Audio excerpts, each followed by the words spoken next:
le jour de la finale, je crois que c'était le plus beau jour de ma vie, je peux le dire, dans le sens où ça m'a tellement apporté, mais j'ai vraiment eu une claque.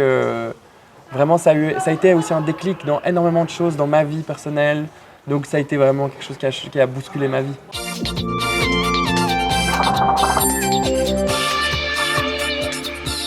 Eurovision Song Contest 2022 à Turin. Nous retrouvons notre star de l'année passée, John Steers. Bonjour. Bonjour. Alors, tu as accepté l'invitation de Jean-Marc Richard et de Nicolas Tenner de venir faire les commentaires pour la RTS. Comment ça s'est passé, cette invitation? Alors, ça s'est passé très naturellement. Et puis, en fait, Jean-Marc m'a téléphoné. Il m'a dit mais est-ce que ça te dirait de commenter? Puis je me suis dit complètement, sachant que j'avais vraiment envie de vivre l'expérience une fois en backstage.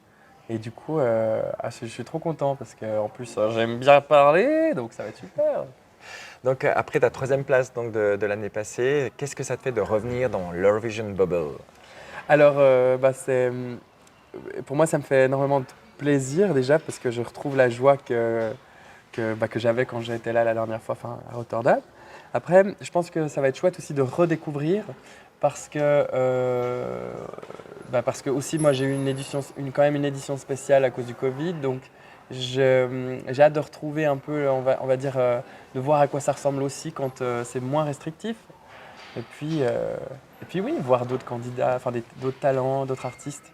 Euh, j'ai hâte de voir le concept en tant que téléspectateur. Mhm. Donc, avec un an de recul, est-ce que tu arrives à nous dire ce que la participation à l'Eurovision Song Contest t'a apporté dans ta vie? Qu'est-ce que ça a changé? Ça a changé énormément de choses. Ça a changé déjà ma vision de ce que je voulais être, de comment je voulais me présenter sur scène, de qui j'étais en tant qu'artiste. Je cherchais une validation professionnelle et puis aussi du public, ce que j'ai eu en venant ici. Donc ça m'a donné beaucoup de confiance en moi, aussi beaucoup de niaque, de motivation pour mes projets futurs. Puis aussi ça m'a fait rencontrer énormément de monde, énormément de gens et beaucoup de gens avec qui je rêvais de collaborer ou de travailler. Donc voilà quoi.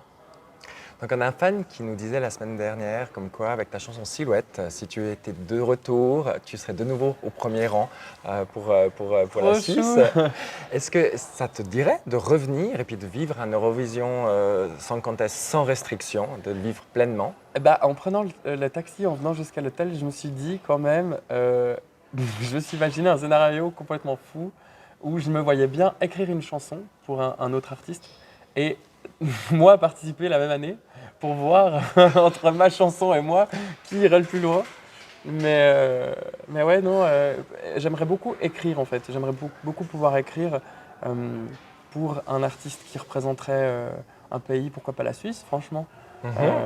Mais ouais, j'aimerais beaucoup être de nouveau dans le côté, vraiment être un vrai support pour l'artiste aussi. Euh, Qu'à chaque fois qu'il ait des doutes, des questions, il sache que je suis toujours là pour l'aider. Parce que j'ai eu de la chance quand même d'avoir été dans cette délégation, la délégation suisse qui était vraiment une bonne délégation, qui m'a beaucoup soutenu. Donc je souhaite que tout le monde vive l'expérience aussi comme je l'ai vécu, parce qu'en fait, je pense que si je l'ai vécu aussi bien, cette expérience, c'est surtout grâce à mon entourage à ce moment-là. Et puis c'est tous ces moments qui ont fait que, pour moi, artistiquement évidemment, mais peut-être même humainement, c'est la plus belle chose que j'ai vécue, quoi. Enfin, je veux dire, en tout cas, le jour de la finale, je crois que c'était le plus beau jour de ma vie, je peux le dire, dans le sens où ça m'a tellement apporté, mais j'ai vraiment eu une claque. Vraiment, ça a été aussi un déclic dans énormément de choses dans ma vie personnelle. Donc, ça a été vraiment quelque chose qui a bousculé ma vie. Mhm. Alors, cette année, ça va être un nouveau rôle, donc celui de commentateur.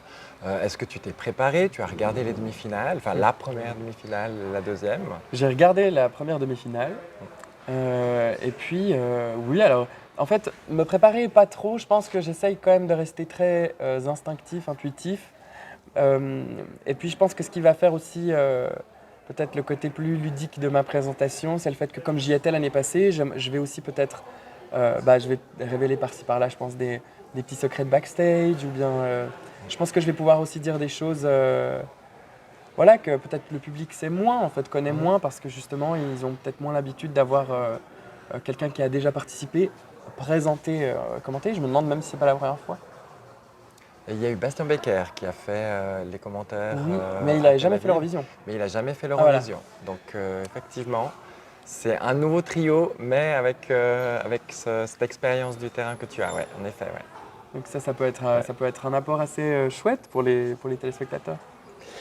Et donc tu as vu la première demi-finale avec Marius Bear et sa qualification. Qu'est-ce que tu penses donc de sa prestation et de sa chanson? Bah, j'ai été très surpris parce que moi je le connaissais pas en tant qu'artiste. Enfin, je veux dire, je l'ai jamais entendu live, donc j'ai été très surpris en positif de sa performance, puis surtout de sa mise en scène en fait. Bon, moi après je connais Sacha, je veux dire cette femme c'est un ange, Sacha c'est mon amour. Elle est incroyable et puis la mise en scène qu'elle a fait dans cette chanson avec Marius, pour moi elle est super intéressante parce qu'elle est très arty, très saccadée, comme on connaît. En tout cas, je reconnais c'est vraiment sa patte. Et j'ai trouvé très intéressant avec cette chanson, le jeu d'ombre et de lumière qui était vraiment beau. Franchement, je trouve qu'il y a vraiment eu un truc intéressant avec cette chanson qui a été fait. Et c'est pour ça que j'ai été très surpris en fait de la presta. Alors, comme on ne peut pas voter pour son propre pays, pour qui est-ce que tu voterais si tu pouvais voter samedi soir? Alors, je peux dire pour qui j'ai voté la première demi-finale. Voilà, déjà. Pour la première demi-finale, j'ai voté pour l'Albanie et pour le Portugal. 1 sur 2. Voilà. Mais je pense que si j'avais à définir un gagnant de la soirée, moi en tout cas la claque de la soirée, ça a été c'est drôle, le seul qui participe pas. Ça a été Diodato avec Fire Rumore. Cette chanson elle est quand même incroyable. Il devait participer la même année que moi avec Répondez-moi. Et je me suis dit quand même en écoutant la chanson là, je me suis dit mais en fait s'il avait participé mon année, je me serais fait déglinguer quoi. Je me serais fait je pense complètement déglinguer. Et je pense que l'Italie aurait potentiellement aurait gagné aussi en 2020 je pense.